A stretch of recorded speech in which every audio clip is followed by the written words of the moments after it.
இன்றைய வேளாண் தொழில்நுட்ப பகுதியில் மஞ்சளில் ஒருங்கிணைந்த பூச்சி மேலாண்மை குறித்து ஈரோடு மாவட்டம் பவானிசாகர் வேளாண்மை ஆராய்ச்சி நிலைய வேளாண் பூச்சியியல் துறையின் இணை பேராசிரியர் முனைவர் வி சத்யசீலன் அவர்கள் தரும் தகவல்கள்.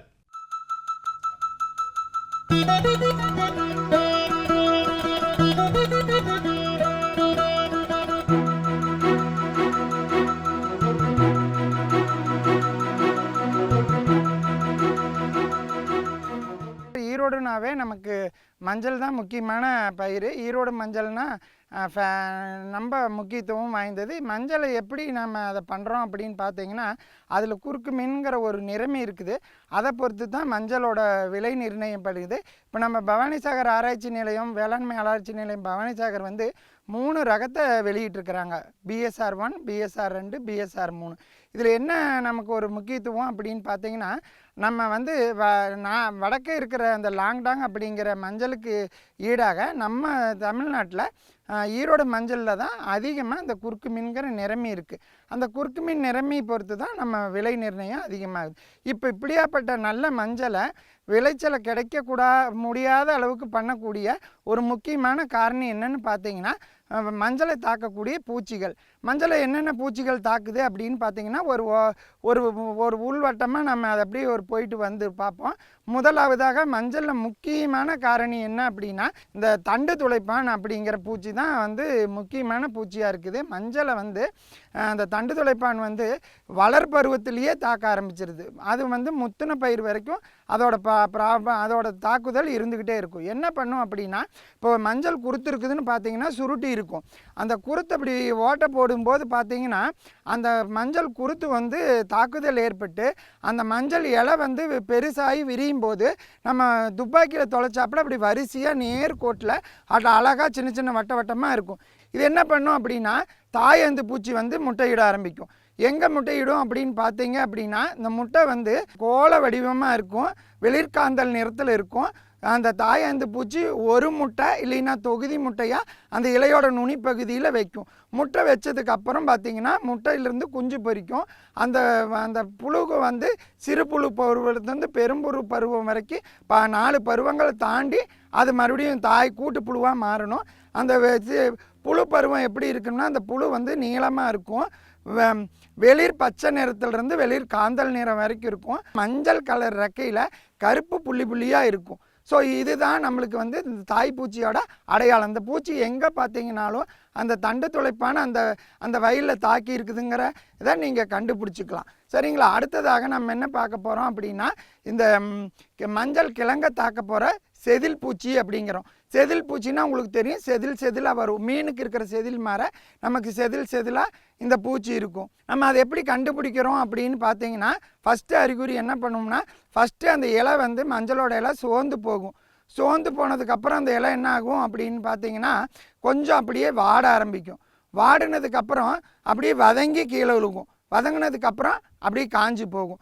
அப்படியே வரிசையாக பாருங்கள், சோர்ங்கும், அப்புறம் வாடும், அப்புறம் வதங்கும், அப்புறம் காஞ்சி போயிடும். ஸோ இதுகளை வச்சு நம்ம அந்த கிழங்கோட செதில் பூச்சி தாக்குதல் ஏற்பட்டிருக்குது அப்படிங்கிற நம்ம இதை கண்டுபிடிச்சிக்கலாம். இதை தவிர இன்னொன்று என்ன பண்ணுவோம் அப்படின்னா, இந்த செதில் பூச்சி அந்த கிழங்குகள்லேயே செதிலாக ஒட்டி இருக்கும். அதை வச்சும் நம்ம தெரிஞ்சுக்கலாம். இதை வயல் தாக்குதல் அப்படின்னு பார்த்தீங்கன்னா, இந்த வயலில் எப்படி தாக்குதல் ஏற்படும் அப்படின்னா, நம்ம இந்த இலை காஞ்சதை வச்சு நம்ம கண்டுபிடிக்கிறாப்புல நம்ம அறுவடை செய்யும்போது பார்த்தீங்க அப்படின்னா, இந்த கிழங்கு மஞ்சள்லேருந்து மஞ்சள் கலர் வெளியில் மஞ்சள் கலரில் ஊரும்பூச்சிகள் வெளிவரும். இப்போ நாம் இப்படி இருக்கிற தாக்குதல் ஏற்பட்டுன இதை நம்ம அங்கேயே கட்டுப்படுத்திட்டோம் அப்படின்னா, மேற்கொண்டு அந்த வேறு மஞ்சள்கள் மறுபடியும் விதை மஞ்சள் மூலமாக பரவற இந்த பூச்சி கட்டுப்படுத்திடலாம். 3வது பூச்சி பார்த்தீங்க அப்படின்னா, இலை சுருட்டு புழு. இலை சுருட்டு புழுன்னா உங்களுக்கு தெரியும், எல்லா பயிரிலும் இலை சுருட்டும். தமிழை பொறுத்தளவுக்கு செம்மொழி அது எப்படி அப்படின்னா, அது என்ன தாக்குதலை ஏற்படுத்துமோ அந்த தாக்குதலை சொல்லி அந்த பூச்சிக்கு நம்ம பேர் வச்சுருக்கிறோம். அந்த இலை சுருட்டு புழு என்ன பண்ணும் அப்படின்னா, இலை செங்குத்து நேர்கோட்டு வடிவத்தில் அப்படியே இலையை அப்படியே சுருட்டி இருக்கும். பீப்பின்னு நம்ம சொல்லுவோம்ல, அது மாதிரி ஊதுகுழல் மேலே சுருட்டி இருக்கும். இது அது உள்ளே இருந்துக்கிட்டு அந்த புழு அந்த பச்சையத்தை சுரண்டி சாப்பிடும், கடித்து சாப்பிடும், இந்த மாதிரிலாம் பண்ணும். சரி, அது எப்படி இருக்கும் அப்படின்னா, அது நீளமாக இருக்கும். வெளிர் பச்சையிலேருந்து அடர் பச்சை வரைக்கும் அந்த புழு இருக்கும். தலை வந்து கருப்பு தலையாக இருக்கும். கருப்பு தலை அப்படின்னாவே நீங்கள் கண்டுக்கலாம், இந்த புழு தான், இலை சுருட்டு புழு தான் இருக்குது மஞ்சளில் அப்படின்னு கண்டுக்கலாம். அடுத்ததாக கடைசியாக பார்க்க போகிறது என்ன அப்படின்னா இலைப்பேன். இலைப்பேன்னா எல்லா இலைப்பேனுக்கும் என்ன ஆகுங்க, சாறு உறிஞ்சிற பூச்சி. சாறு உறிஞ்சிற பூச்சின்னா என்னென்னா நரம்பிலிருந்து சாறு எடுத்துக்கும். அப்போ இதில் என்ன அறிகுறி நம்மளுக்கு தெரியும், தொடக்கத்தில் என்ன பண்ணும், அந்த இலை வந்து இயல்பாக என்ன ஆகும், வெளிர் நிறத்துக்கு மாறும். வெளிர் நிறத்துக்கு மாறினதுக்கப்புறம் என்ன ஆகும், இலை சோர்ந்து போகும். சோர்ந்து போனதுக்கப்புறம் வாடும், அப்புறம் வதங்கும், அப்புறம் காஞ்சி போகும். இந்த ஒரு நெறிமுறையமாக அது வந்து நமக்கு அந்த அறிகுறி நல்லா தெரியும். இப்போ இந்த இலைப்பேனை நம்ம எப்படி இருக்கும் அப்படின்னு பார்த்தீங்கன்னா, இலைப்பேனோட கூட்டம் என்ன பண்ணோம்னா இந்த இலையிலிருந்து சாரை சுரண்டி உறிஞ்சு குடிக்கும். அது என்ன ஆகும் அப்படின்னா, அந்த இலைப்பேன் எப்படி இருக்கும் அப்படின்னா அடர் நிறத்தில் வந்து நம்ம தென்னை மட்டை இருக்குது பார்த்தீங்களா, அது மாதிரி அது ரெக்கை இருக்கும், பிளவுபட்ட ரெக்கை. தென்னை மட்டைனா எல்லா விவசாயிகளுக்கும் தெரியும், 2 பக்கமுமே இப்படி இருக்கும், ஓலை இருக்கும். அதே மாதிரி 2 ரெக்கை இருக்கும், இந்த பக்கம் 2 ரெக்கை, அந்த பக்கம் 2 ரெக்கை. இந்த மாதிரி பூச்சி இருக்கும், சின்னதாக அடர் கருப்பு கலரில் இருக்கும். இது ஒரு சில இடத்துல பார்த்திங்கன்னா வெளிர் நிறத்துலையும் இருக்கும்.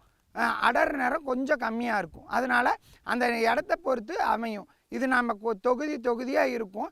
வெளிர் நிறத்தில் வெளிர் மஞ்சள் வரைக்கும் பச்சை வரைக்கும் அது மாதிரி மாறுபட்ட கலர்களில் இருக்கும். இது வந்து என்ன ஆகும் அப்படின்னா, இதுவும் அதிகமாக இந்த பூச்சியும் நம்ம மகசூலை பாதிக்கும். இப்போ சொன்ன பூச்சிகள் முறையிலலாம் என்ன முறைகளை நம்ம கடைபிடிச்சா ஒருங்கிணைந்த பூச்சி கட்டுப்பாடு பண்ணலாம் அப்படின்னா, நம்ம பண்ணக்கூடிய வேலை என்ன அப்படின்னா, இது சும்மா இருக்கும்போது கோடை உழவு அப்படிங்கிற உழவு பண்ணி போட்டுறணுங்க. எந்த காட்டையும் தரிசாக போட்டுறாதீங்க. மஞ்சள் நடக்கூடிய காடுகளை நீங்கள் கோடை உழவு போட்டீங்க அப்படின்னா நம்ம கலை நிர்வாகமும் பண்ணிக்கிறோம், இந்த பூச்சி நிர்வாகமும் பண்ணிக்கிறோம். பூச்சி நிர்வாகம் எப்படி பண்ணுறோம் அப்படின்னு பார்த்தீங்க அப்படின்னா, கூட்டு புழுக்கள், வளர்பருவத்தில் இருக்கிற புழுக்கள் இதெல்லாம் வந்து நமக்கு வந்து சூரிய வெளிச்சத்தில் பட்டு செத்து போயிடும். இது ஒரு விஷயம். 2வது நீர் நிர்வாகம். எல்லாத்துக்குமே முக்கிய காரணம், இந்த பூச்சி பரவறதுக்கு நீர் நிர்வாகம் தான் காரணம். அளவான நீர் வச்சுருந்தீங்க அப்படின்னா அந்த பயிர் நல்லா செழிப்பாக வளரும். அதில் எந்த நோய் தாக்குதலும் பூச்சி தாக்குதலும் இருக்காது. ஏன்னா ஒரு பூச்சி ஒரு செடியிலிருந்து இன்னொரு செடிக்கு தண்ணி வழியாக அது போகிறதுக்கு வாய்ப்பு இல்லாத அளவுக்கு அளவான நீர் நிர்வாகம் பண்ணுங்கள். இன்னொன்று முக்கியமானது, இது எல்லாத்த விட முக்கியமானது உர நிர்வாகம். அளவான உரம் போடுங்க. அதிகமான தலைச்சத்து நீங்கள் போட்டீங்க அப்படின்னா, பக்கத்து காட்டுக்காரன் 10 மூட்டை போடுறான், நான் 5 மூட்டை போடுறேன் அப்படிங்கிற அளவில் போட்டி வைக்காதீங்க. அளவாக நீங்கள் வந்து உரம் போட்டீங்க அப்படின்னா, தலைச்சத்து அளவாக இருந்ததுன்னா இந்த பூச்சிகளை தலைச்சத்து அதிகம் ஆக இந்த பூச்சியை கவர்ந்து இழுக்கும். பூச்சி கவர்ந்து இழுக்கிறதுனால நம்மளுக்கு என்ன, பூச்சி தாக்குதல் அதிகமாகும். அதனால் அளவான உரக்கட்டுப்பாடு வச்சுக்குங்க. அடுத்தது கலை நிர்வாகம். கலை நிர்வாகமும் ஒரு காரணி. இந்த பூச்சிக்கு வந்து சும்மா இருக்கிற டைமை அந்த களையில் போய் தங்கிட்டு மறுபடியும் தேவையானப்போ இந்த மஞ்சளுக்கு வரும். அதனால் களை கட்டுப்பாடு பண்ணிக்கிங்க. தேவையில்லாத செடிகளை வரப்பில் வளர்க்குறத கொஞ்சம் குறைச்சிக்குங்க. ஏன்னா அந்த செடிகளுக்குள்ள போய் தங்கிட்டு மறுபடியும் வரும். அதே போல் மாற்றுப்பயிராக இப்போ நாம் என்ன பண்ணுறோம் அப்படின்னா, கொட்டமுத்து ஆமணக்குன்னு ஒரு ஊரில் சொல்லுவாங்க.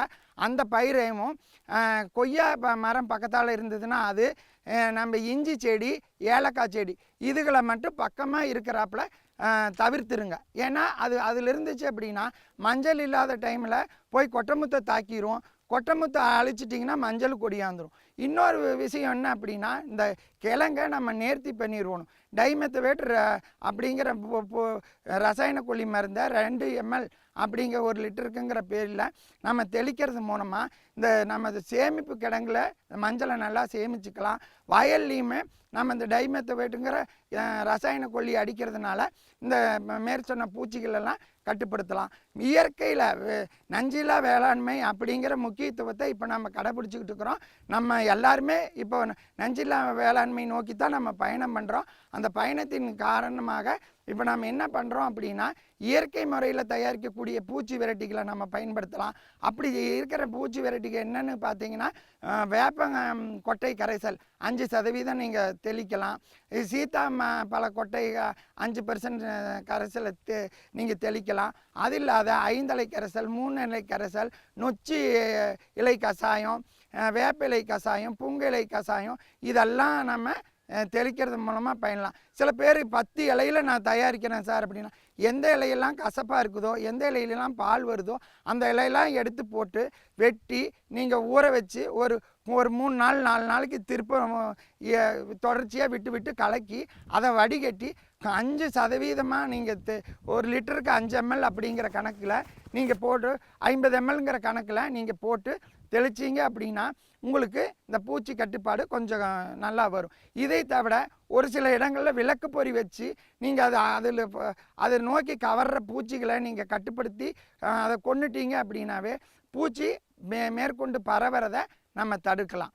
இப்போது இது தவிர நான் என்னங்க வேறு ஏதாவது வழிமுறைகள் பண்ணணும் அப்படின்னு பார்த்தீங்கன்னா, உங்கள் மஞ்சள் வயலை நீங்கள் எப்பவுமே சுத்தமாக வச்சுக்கிட்டிங்கனாவே நிறைய பூச்சிகள் வர்றதை இது கட்டுப்படுத்தும். மேற்கொண்டு நாம் நிலையான நிர்வாகங்களை பண்ணுறது மூலமாக இந்த மேற்சொன்ன பூச்சிகளை எல்லாமே நம்ம கட்டுப்படுத்தி உயர் ரக விளைச்சலை கிடைச்சி அந்த உழவர்களை நம்ம மேற்கொண்டு முன்னேற்றுவோம். மேலும் விவரங்கள் பெற முனைவர் வி சத்யசீலன் அவர்களை 098 94 87 83 00 என்ற கைபேசி எண்ணில் தொடர்பு கொள்ளலாம்.